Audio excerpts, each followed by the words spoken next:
addiction. Here's one thing I just wanted to throw out. Richard, how closely are you paying attention to the manosphere at all? And do you feel like the manosphere speaks to a lot of the societal ills that we've been discussing? What role does it play? Yeah, I mean, I think it is addressing something real and offering a very bad solution in general.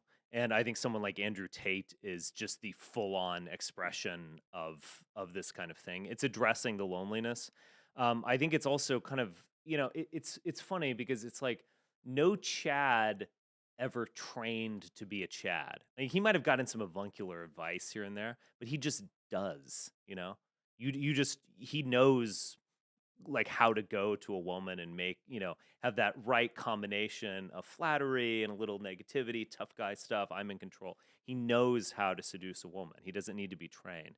And it's these kind of autistic nerds who like turn it into an actual science and that they're going to pick up women. I mean, that's always something that struck me as very odd.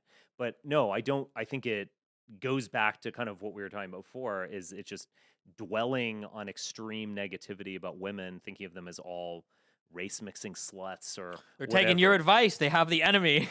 They need the enemy. True. It's so adversarial. All the red pill content is so fucking adversarial. But Bro, these are your other halves, not your fucking different. enemies. It's not less adversarial than it is almost like masochist and nihilistic. Like I don't know. I've never feels like liked the manosphere. The one thing that I don't like about a lot of the modern dating shit is it feels like everything is zero sum. If you're winning, she's losing, and you better not fucking lose. So like that's like the whole setup on everything. Like how to trick girls out of the most pussy possible, how to misrepresent whatever.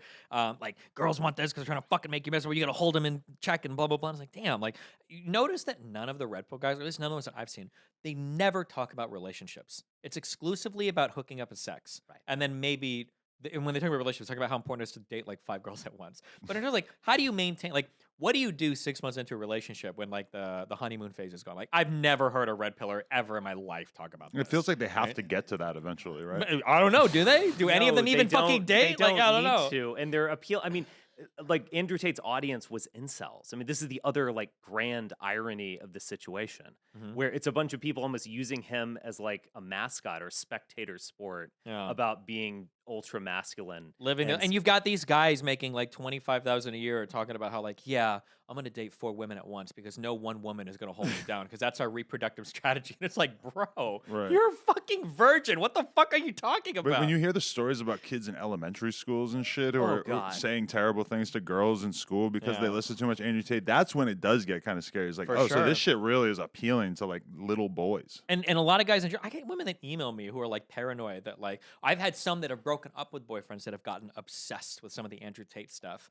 And then I've got women that have emailed me who are like ultra paranoid now, especially black women, that like when they're on dates and shit, they don't know if their significant other is like super bought into like red pill or Tate shit. That like they'll say one thing and all of a sudden they're like, fuck, this guy's like a... The girls are coming together to like figure out what the red flags are for this guy being an Andrew Tate acolyte or whatever. And like the other day, my girl's assistant went on a date and she told my girl afterwards that the guy on the first date asked her what her body count was. Jesus. And I was like, I don't think that was ever a thing my entire life. I think that is 100% the byproduct of this new world we live in. And that's pretty fucking amazing that this guy didn't think that asking that question was going to hurt his chances of getting laid.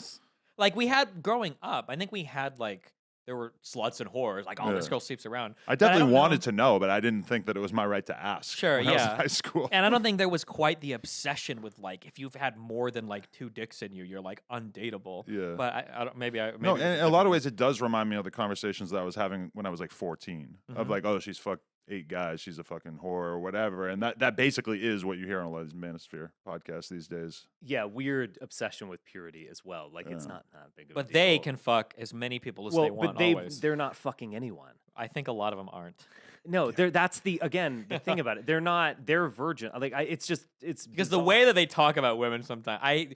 they have no earthly idea what it's like I've had 2 different red. Pearl did this to me on a show, and fucking Myron and Fresh did me on a show where they're like, I think that actually women like it when you cheat on them because it makes them more competitive. And I'm like, what the fuck No. are you talking about? There's no way you've ever dated a woman before and you think this shit. I When can't they- believe it. When they find out, they drive you up Yeah. a tree. They do not like it. But Or they talk about how like, oh, high value men, like their women understand that their man is going to be with a lot of different women. It's like, what the fuck are you From my talking experience, about? Like, that is absurd because I There's know no plenty way! of millionaires and huge stars, and what is the number one thing that's going to cause them to break up or cause friction in their infidelity and relationship shit, is yeah. them Yes. cheating. And yeah, maybe you could pull it off if you're dating like a dental technician and you're a fucking massive NBA player or something. She could swallow it up. If you're digging down, yeah. She's probably not going to want to, and it's probably not going to really be that fun or have like a and positive she'll effect get long term. revenge on you as well. Yeah, she'll figure out a way. Yeah.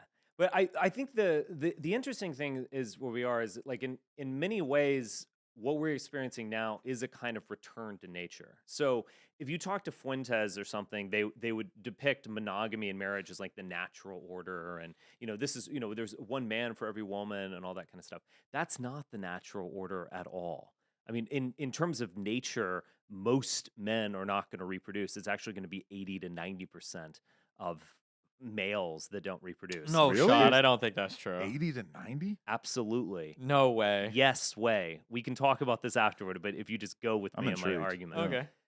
So there was this David Attenborough video that I remember seeing of he said something like, what you are about to see is a full-on slaughter bench. And it was this field of bees, and the female bees would come and present themselves for mating.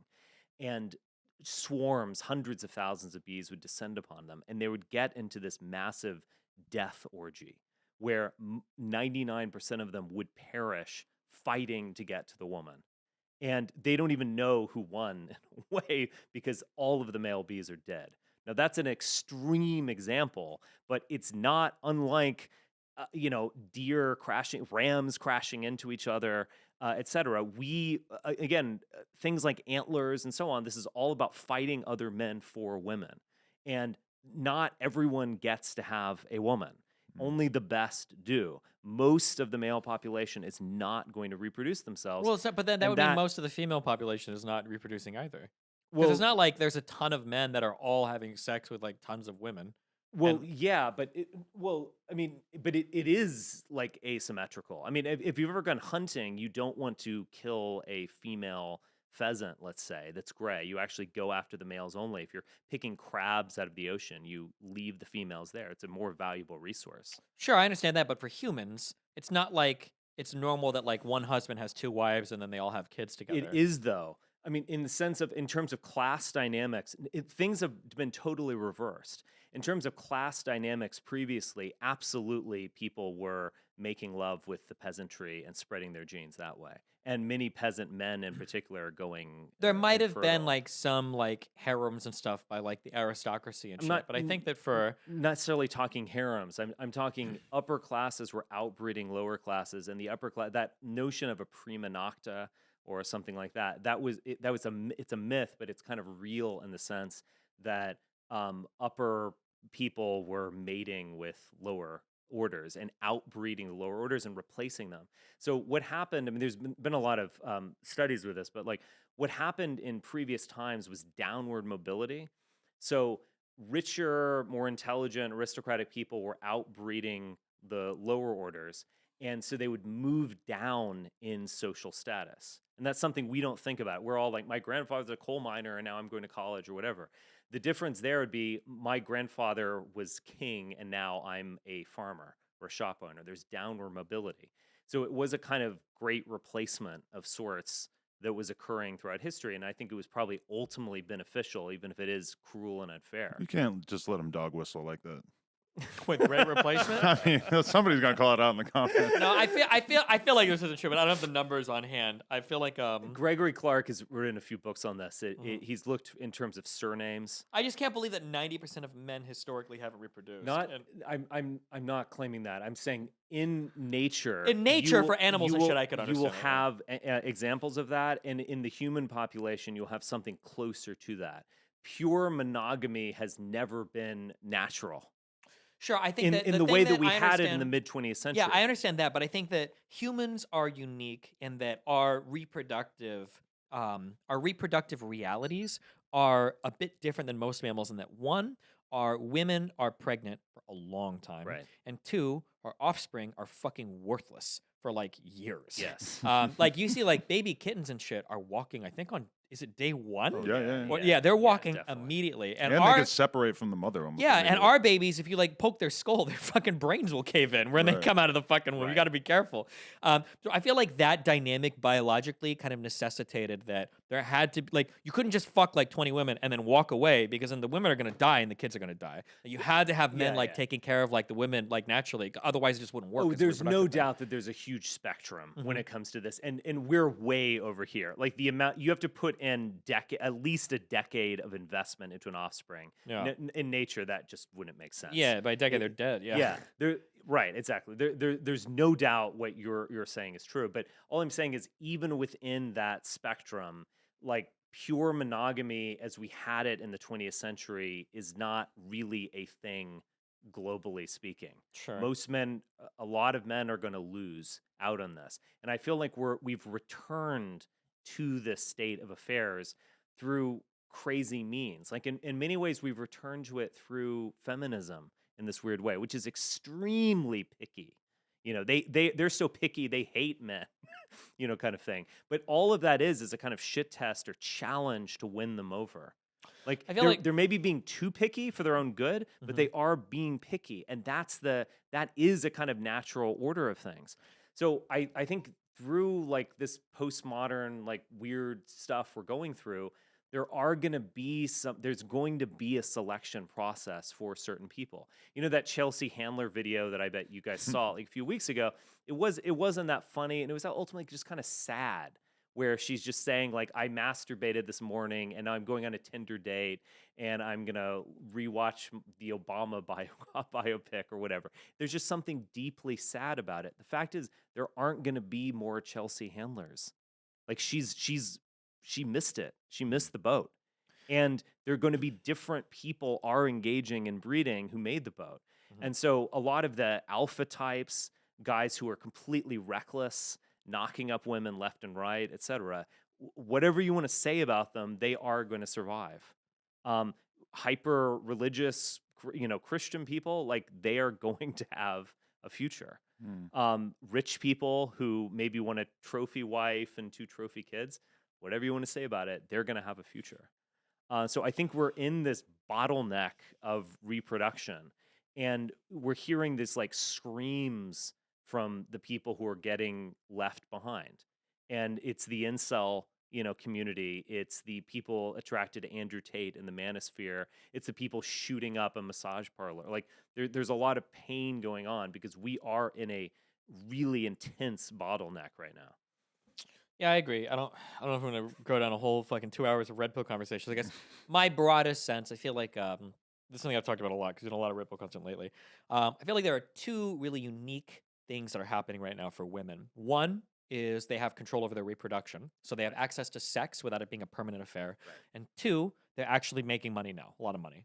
So they don't need a man for a paycheck. I think something that's been really challenging for men is women have done a really good job at being feminine, getting feminine, learning all that shit in the household, but now they've grown up and they've assumed all of the traditionally masculine roles as well. And the value proposition that the average man now has for a woman is under threat. Because Right. before it was like, I earn money. Do you want to get married? Because you're not going to earn any money. And if you want to have a family or do anything in life, you basically need to be attached to me because I have a paycheck. And now when a woman has a paycheck, like, what is the value proposition from an average man, right? She can fuck. It's not hard to get sex. And she can do it without even getting pregnant. So she doesn't need you to be Right. married to her for sex.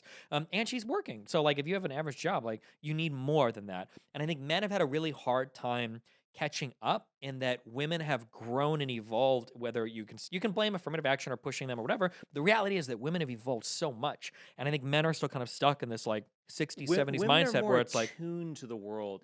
Like men's fashions might take like a decade or 2 to change. Women's fashions will change in like 2 weeks. sure. And we're finding out that women they're are. more tuned. They can kind of evolve more. But it's a hard push to get like, because how do you encourage men to like level up to the same amount? Because like truly men, it even sounds gay to say it, even when I say it. Like, men need to grapple with like the feminine side of like being able to have good conversations, being emotionally responsive and intelligent, being able to provide like a good sounding board for women. Like, these are the things that a lot of women like truly value in relationships. But when you go online, what's the dating advice? Be more masculine, be more threatening. And it's like, bro, that's gonna work for like 1% of the ultra masculine guys. Right. But like it's not like the average guy is like not masculine enough to pick up a woman. Like, a woman can go and fuck it. Like, if she wants to fuck an alpha dog, she can get on Tinder and do that. Yo, we just hit 400,000 subscribers right here on the Clips channel. So if you want to help us out, click subscribe, get us to 500K. Yeah.